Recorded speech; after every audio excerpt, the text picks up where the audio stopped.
How's it going, guys? Chronic Rush here, and welcome to episode 11 of my FIFA 15 Road to France series. Welcome back, guys. And what this series is all about is a traditional Road to Gold with my own slight twist on it. Basically, I start off with a silver, non-rare, base standard squad. Go and check out episode 1 for that squad, guys. Then, depending on the results of the games we will, depending on the results of the games we play, will depend on whether we upgrade or have to downgrade the players. So what you can see on the side is the player we're going to go for. Hopefully, if we win the game, we can upgrade that player. If we lose, we will have to downgrade kind of the position we're kind of going for, and we cannot downgrade any further than a silver non-rare card. Hence the reason why you see just a silver non-rare card there in the team. We haven't been doing too well in terms of getting that silver non-rare card upgraded, because he's been a pain in the arse. Last episode, we picked up 3 losses trying to upgrade him. Hopefully, we can get him this episode. Then get, basically, the squad will then basically have 3 silver rare cards, the rest being gold non-rare. And you're probably thinking, why can't we just move on to some of the gold rare players, just to help our chances? I've made it so that we have to complete kind of one whole, should I say, card color, card weight, whatever you want to call it. We've got to complete the whole silver rare team before we can move on to the gold non-rare team. And again, we've completed the silver rare team. Hence the reason you see some of the gold rare players in there. Once we've got all the gold rare players there in the starting 11, we can then move on to a starting 11 of gold rare cards. And then maybe in some informs and stuff like that a bit later towards the end of this series. Then we'll move on to another nation, another club, or anything like that, guys. Put any suggestions you have in the comments. So let's get straight into the first game of this episode. Took some time before we eventually did get into the game here. Coming against this player here, Sunderland badge, Sunderland kits. Hopefully he's got a Sunderland team. No disregards to any Sunderland players, but on FIFA, not the strongest of teams. But he actually has a BPL team with, I think, a couple, maybe one player out of position with a couple of gold non-rare cards there as well. And Begovic in goal, who seems to be a very, very good keeper in this year's FIFA. But let's get straight into some of the action of the game being played. As you can see here in the 17th minute, we whip a ball in. It falls to the edge of the path of Schneiderlin here. Bad defending from him, but look at that for a fantastic finish indeed from the Frenchman there to go and make that 1-0 there. And that's a great start indeed. And then moving to the 33rd minute, Ben Yedder, a recent pickup into the squad, using his pace to get around the path of Younès Kaboul there.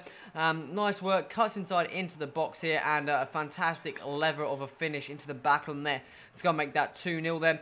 Schneiderlin in here picks up the ball, and this is going to be 2 out of 2 for long shots. Look at that. That is 2 shots, 2 long shots, and 2 goals. Fantastic performance by Schneiderlin there to go and give us a 3-0 victory. Then pick up a free kick right on the edge of the box just before half time. Put Grenier on this one, right-footed curler, and it actually goes through the wall into the back of net to go and make that 4-0. And that was the final score of the game. He did end up playing the full 90 minutes in terms of putting his controller down. And I just sat there not wasting any fitness. As you can see that I doubled up in shots and had more possession than him, and probably deserved that victory with 2 very, very good goals from Morgenstein in there. Fantastic performance by him indeed. We're going to be moving on. That means we can actually upgrade Vanquil. Luckily, it was the time I can see they picked up an injury for a leg. A leg injury seems to be most popular.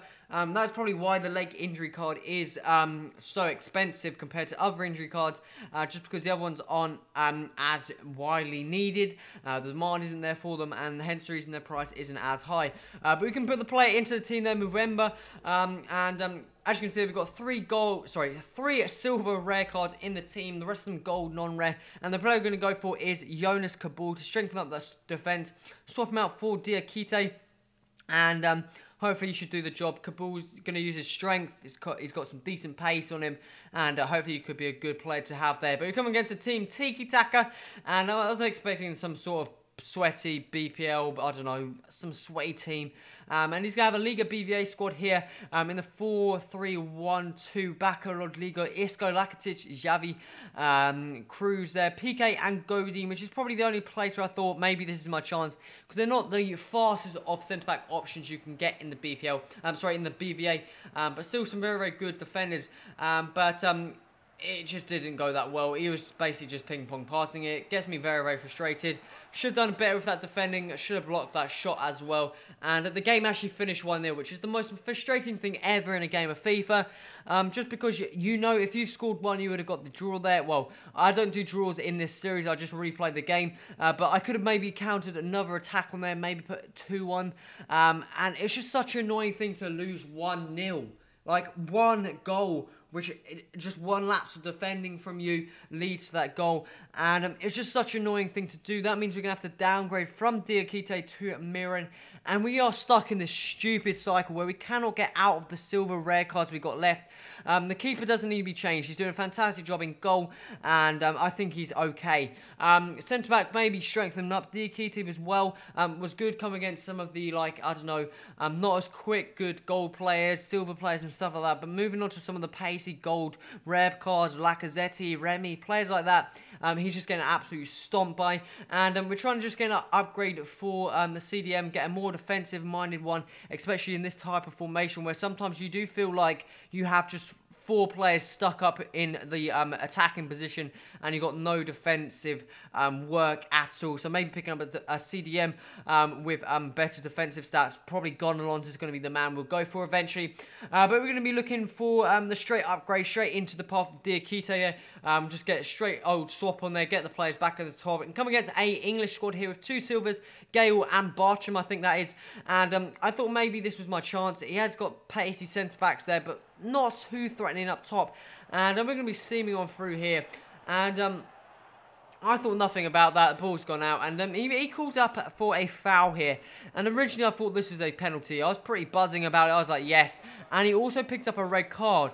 So I'm thinking, okay, just put this in the back of the net and we should be fine. Until I realised it was a fucking free kick. And like the free kick was just shocking. As you can see, it was right on the edge of the box. And obviously, we just didn't score from the free kick. But we actually do go and score in the 59th minute here. Schneider does a fantastic work. Whips that ball in. And the curse of the cross is back. Ben Yedder heads that in to go and make that 1-0. And I knew if I just defended well, this could be mine. And there it is. That's just the lapse of defence there. Straight from the kickoff. Should have got that away. And I believe Gale that is to go and put that into the back on there. I'd had a number of chances to clear that ball and just didn't. And then we move into the 81st minute and Gale scores a second. Fantastic finish though, but that's just 2-1. And it's frustrating as hell when he had 10 players on the pitch. In FIFA, that is so beneficial to you, especially when it was one of his defenders. As you can see there, he just dominated me in possession. I couldn't get the ball back, and he had a couple more shots than me, and that was the end product. But guys, that's come to the end of this episode. If you like so, click that like button. Also, if you're new here, make sure you subscribe, and any feedback in the comments would be much appreciated, guys. This has been Chris. Till next time, adios.